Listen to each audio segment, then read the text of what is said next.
Students, we are going to start chapter solution. What are solutions? In the chemistry we have seen, we have many things, many substances. Some substances are pure, but others are mixture. Even mixtures are of many types. Colloidal is there, colloidal solution, precipitate, suspensions, which we will be studying later on. But here we are going to study solutions. What are solutions basically? So we will be writing the definition of solutions because this is very important thing. Solutions are homogeneous. Homogeneous mixtures of two or more substances. Mixture of two or more substances, and what kind of substances these can be, this we will be studying in the types of solution. In fact, if we see types of solutions, then we can understand here that if we mix gas in a gas, then you will be getting a solution. And if you mix liquid in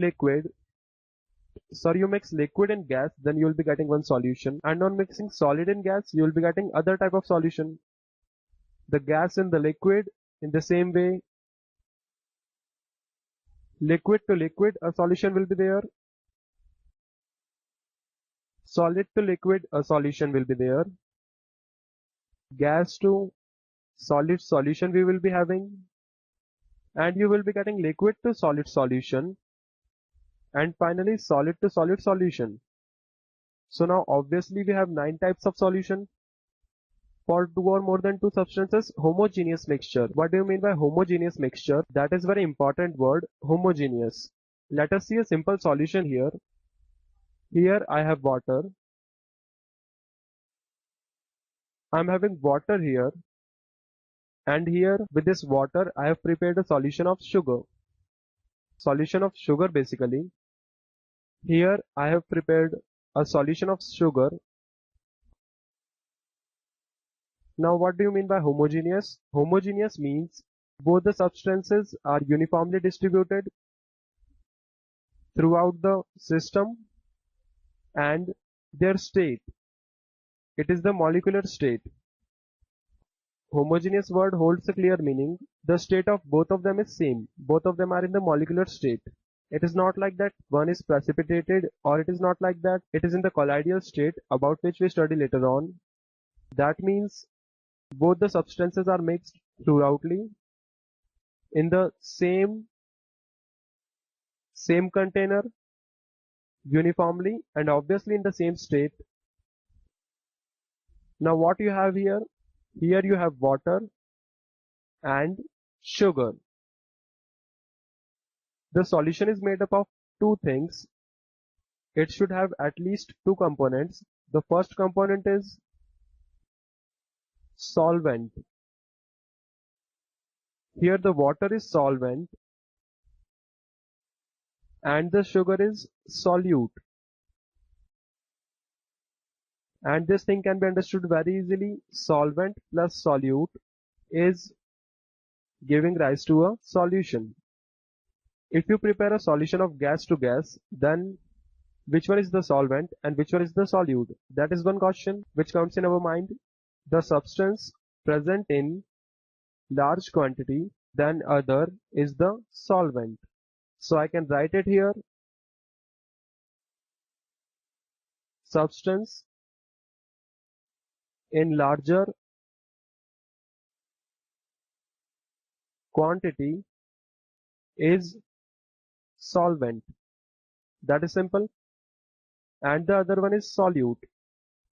We can have more than one solute, but the solution is one. Here with the sugar, you can also dissolve some other components, some other substances. That will be a multiple solution. Unless it is only a binary solution. Binary means there are only two substances. One is solvent and one solute. But we don't find difficulty in all this. To understand this thing is very simple. In the common life we come across many types of solution. Now if we talk about gas to gas solution, here if we take solvent and solute, this we take it as solute and this one as solvent. And if we see solute and solvent here, then how we will be having everything? Gas to gas. You mix O2 with N2. It is a solution of gas to gas. If your solute is liquid and the solvent is gas, so the ether which you have, if you evaporate it, it will mix with the nitrogen or oxygen and it will be a solute in the solvent. The liquid is ether and solvent is nitrogen. Solid. The best example for solid is camphor. Your camphor, which is a solid, it mixes into the air. If our camphor get mixed in the air, then it means camphor is the solute and air is the solvent. So it will be a pure solution. Sorry, basically we need O2 here. Air itself is a mixture. We can't take air. So it cannot be set to a solution itself. It is a mixture already. So this one is a solution with O2. Gas to liquid, gas dissolved in liquid. Obviously, O2 in the water is the best example. In the water, oxygen mixes readily. Liquid to liquid, alcohol plus water. It is a liquid to liquid solution. You dissolved alcohol in the water, it is liquid to liquid solution. And solid dissolves in liquid, that is simply like sugar in the water. Now these three are completed and three more different type of solutions are left. Now the gas dissolved in solid. Gas get dissolved in the solid. If you see, its best example is H2 gas. It dissolves in the palladium metal. In the palladium metal, it dissolves throughoutly. Obviously, we will be seeing this in the organic chemistry. Liquid dissolved in solid. Here the liquid is mercury that can be dissolved in a solid like sodium or other metals, sodium or silver, etc., gold, etc. In the place of sodium you can take silver and gold. So this will be a solution. Now solid to solid. Alloys like silver plus Au, it is an alloy. Solid to solid is an alloy. It will be uniformly distributed. It will be homogeneous. That means both their state will be molecular or atomic state. So we have seen what are solutions and what are the types of solutions. We can see this in the common life. We don't need to study it in detail at this level. Now let us see how we express the solution, how we write them mathematically, how we depict them. In the types of solutions, we have seen liquid to liquid solution. Let me tell you one thing about liquid to liquid solution. The solvents are of two types basically.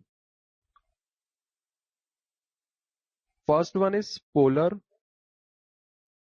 and the best polar solvent is water. I have talked about it many a times in the previous chapters. And non-polar solvents. What are polar and non-polar? This you come to understand in the first chapter of physical chemistry. Non-polar like your benzene, acetone, etc. So one which is polar, it forms a very good solution in the polar. Polar solution you get normally. Polar solutions are formed, and the one which are non-polar, they dissolve in non-polar. You might have seen many a times the stains of normal mud that you can wash only with water, just simply with water, because water dissolves it. So the normal mud, when it is there on your clothes, then normal water dissolves it.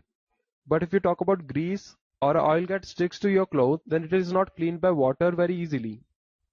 Now if we clean it with alcohol, or instead of alcohol we clean it from petrol, or we clean it from kerosene, which is called as the oil of mud, then it gets cleaned very easily because it is a non-polar substance.